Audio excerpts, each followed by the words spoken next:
membantu pendanaan, kopi, atau pasang iklan di Tonatan TV? Lihat selengkapnya pada deskripsi.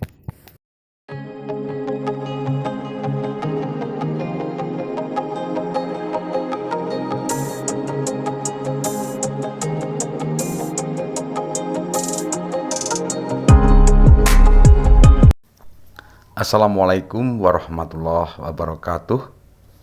Salam budaya, salam rahayu, salam waras. Sedulurku yang berbahagia, kemarin kita telah mengupas tentang perjalanan spiritual Pangeran Diponegoro bertemu dengan Kanjeng Sunan Kalijogo. Saat ini kita mengupas kembali perjalanan spiritual Pangeran Diponegoro di salah satu gua. Beliau bertemu dengan Kanjeng Ratu Pantai Selatan. Nah, bagaimana kisah perjalanannya? Monggo disimak.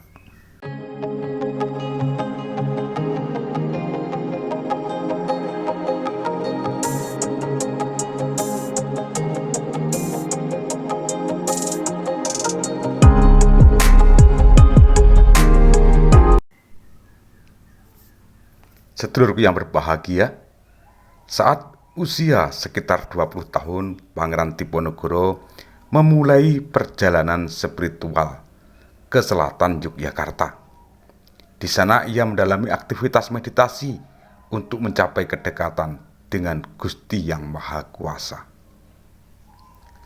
Selain itu, Pangeran juga melakukan ziarah ke beberapa situs suci di selatan Yogyakarta, termasuk Parangtritis dan Parangkusumo sekitar tahun 1805. Selama masa pemerintahan yang baru dimulai, ia sering melakukan kunjungan rutin ke tempat-tempat tersebut, bahkan kadang-kadang tinggal di Mancingan selama beberapa hari. Di sepanjang pantai Parangkusumo, Parangwedang, dan Parangtritis didirikan pondok-pondok kecil sebagai tempat untuk meditasi dan upacara keagamaan. Upacara tersebut diadakan sebagai penghormatan kepada Dewi Pantai Laut Selatan. Di Parangtritis juga dibangun sebuah pesanggrahan kayu tempat sultan dan pengiringnya menginap selama kunjungan mereka.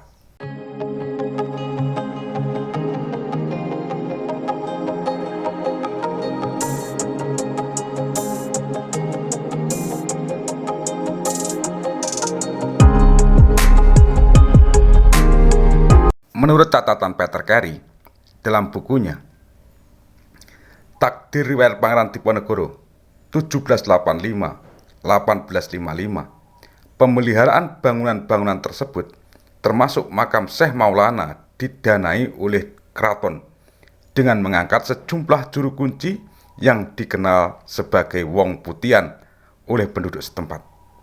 Karena sering mengenakan pakaian putih, pada Mei 1812 seorang pengunjung asal Belanda mencatat adanya beberapa Wong Putian atau juru kunci bersama seorang pemuda Jawa yang sedang menunaikan ibadah di Parangtritis.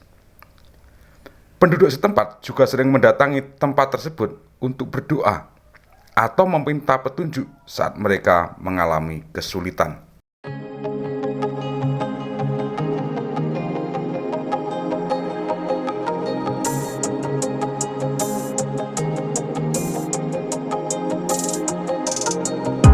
Sedulurku yang berbahagia, ketika mengunjungi Pantai Selatan pada usia 20 tahun, Diponegoro mengikuti rute tradisional dengan tujuan mempersiapkan diri untuk bertemu dengan Ratu Kidul.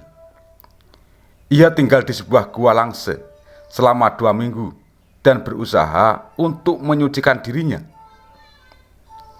Ketika keadaannya semakin tenang, ia memasuki tahap semedi yang dalam. Dan pada saat itulah ia menerima kunjungan dari Ratu Kidul yang kedatangannya disertai dengan cahaya. Namun, karena Diponegoro sedang dalam meditasi yang dalam, Ratu Kidul menyadari bahwa itu bukan saat yang tepat untuk mengganggunya, sehingga ia pergi dengan janji bahwa ia akan datang lagi pada waktu yang tepat.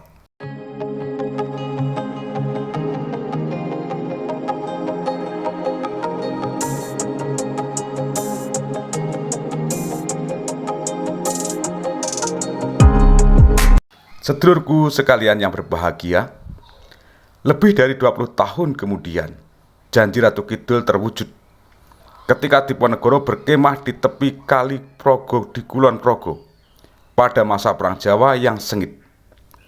Meskipun tanggal persisnya tidak disebutkan, peristiwa itu tampaknya terjadi sekitar pertengahan Juli 1826 atau mungkin di tengah malam bulan purnama.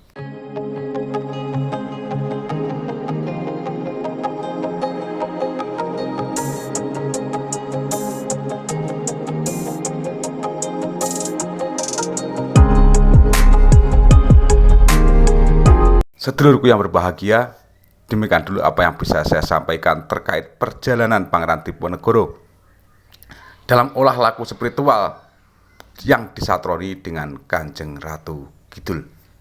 Ada kurang dan ada lebih, saya mohon maaf. Triring ungkapan ono rino ono opo, ono awan ono pangan, salam budaya, salam rahayu, salam waras.